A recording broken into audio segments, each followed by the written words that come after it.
Alright, let's sink our teeth into Maggie, 2015. A film that proves you don't need hordes of sprinting undead or exploding brains to make a zombie story bite deep. Instead of chaos and carnage, Maggie offers something slower, sadder, and far more human. A story about love, loss, and the quiet horror of watching someone you love fade away. What's the movie about? No spoilers. Maggie is not your typical zombie flick. Forget the screaming crowds and chainsaws. This is a small, intimate drama set in a dying America, where a mysterious virus slowly turns people into flesh-eating creatures. But instead of focusing on survival tactics or military responses, the story zeroes in on a father and daughter trying to hold on to their bond before time runs out. The movie follows Maggie Vogel, a teenage girl who's been infected, and her father Wade, who refuses to abandon her even as the world and the law demand that he does. As the infection progresses, Maggie's body and mind begin to change, and Wade faces the impossible choice of protecting his daughter or letting her go. This isn't a movie about how to survive a zombie outbreak. It's about how to live and love when you know the end is coming. Cast and crew. Arnold Schwarzenegger as Wade Vogel. Yes, the Terminator himself. But don't expect the one-liner machine or a shotgun-wielding action hero. Here, Schwarzenegger delivers one of his most restrained, emotional performances. A broken, quiet father doing everything he can to protect what's left of his family. Abigail Breslin as Maggie Vogel. You might remember her as the kid from Little Miss Sunshine and Zombieland. In Maggie, she's hauntingly good. A mix of innocence and resignation as she feels herself slipping away.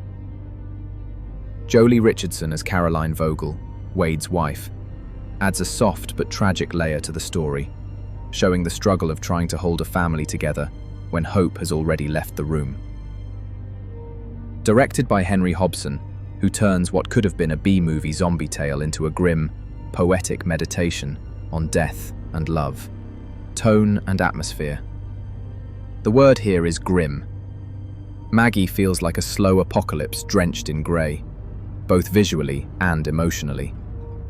The lighting is dim, the colour palette drained, the world quiet. Every creak of the floorboards feels like a heartbeat fading away. There's no big soundtrack to push your feelings, just silence, breathing, and the heavy weight of inevitability. This movie doesn't rely on gore. It relies on dread. The dread of time running out. The dread of seeing someone you love turn into something unrecognizable. It's the kind of horror that's more emotional than visceral. The deeper meaning, the moral of the story.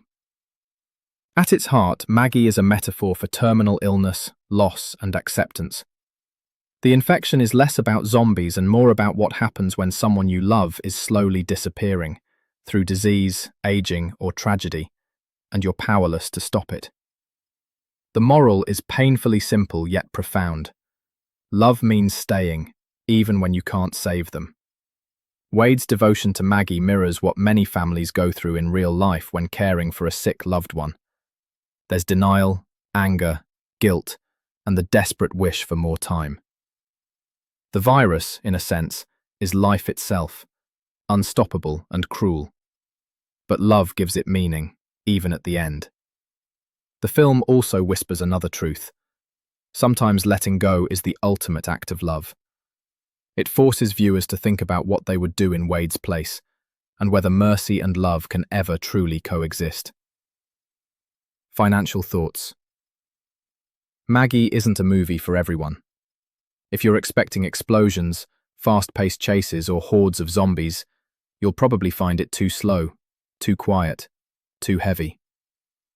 But if you want a story that crawls under your skin and makes you think about what it means to be human, and how we deal with loss, this is one of the most beautifully bleak films in the genre. It's a zombie movie, yes, but it's also a meditation on grief, family, and the inevitability of death. Where most zombie movies end in chaos, Maggie ends in silence. And somehow, that silence says everything.